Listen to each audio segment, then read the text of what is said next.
Friends, मेरे रसोई घर में आपका स्वागत है। आज हम फ्राई करेंगे आलू और भिंडी साथ में।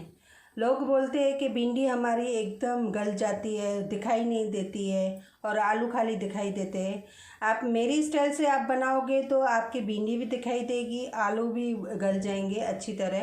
तो हम स्टार्ट करते हैं। ये मैंने एक कटोरी आलू लिए हैं जिसको काट कर मैंने धो लिया है, और ये मैंने एक कटोरी भिंडी काट के रखी है जिसको मैंने धो के काट लिया है, और ये मैं थोड़ी मिर्ची है वो डालूँगी। तो हम स्टार्ट करते हैं आलू और भिंडी साथ में कैसे फ्राई करते हैं। ये हमने तेल गरम किया है, अभी हम इसमें आलू डालेंगे।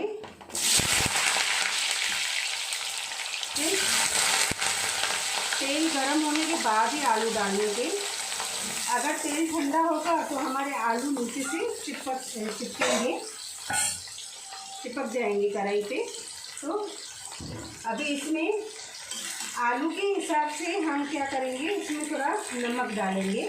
हमने भिंडी का नहीं डाला है, खाली आलू का नमक डाला है, और इसको घुमा के हम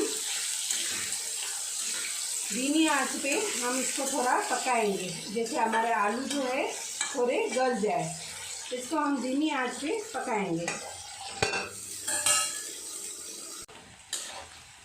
ये हमारा आलू आधा गला है। अभी इसको क्या करेंगे, थोड़ा फास्ट गैस करेंगे और ढक्कन नहीं लगाएंगे, नहीं तो ये हमारे आलू जो है और ज़्यादा गल जाएंगे। तो इसको फास्ट गैस करके हम इसको थोड़ी देर पकाएंगे, ब्राउन करेंगे आलू।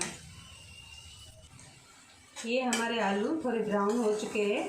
अभी हम क्या करेंगे, इसमें ये हमारी जो भिंडी है वो डाल देंगे।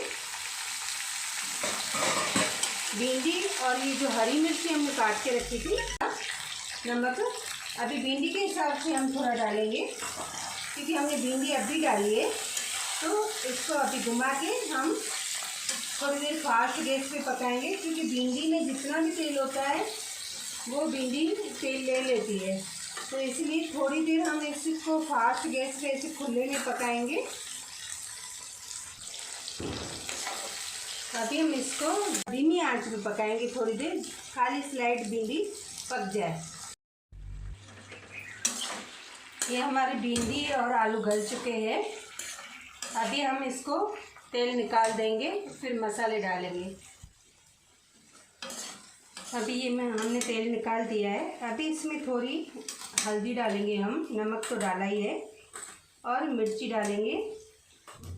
मिर्ची हमने आलू के साथ पहले हरी मिर्ची क्यों नहीं डाली, क्योंकि वो जल्दी जल जाती है, फिर खांसी निकलती है, इसलिए हमने भिंडी के साथ थोड़ी थोड़ी डाली। अभी हम इसको घुमाएंगे। धनिया डाले मैंने एक चम्मच लाल मिर्ची डाली, और थोड़ी स्लाइड हल्दी डाली है। आप चाहे तो इसमें अमचूर भी डाल सकते हो। देखिए, तो भिंडी और आलू ये स्टाइल से आप बनाओगे तो बहुत अच्छे बनेंगे।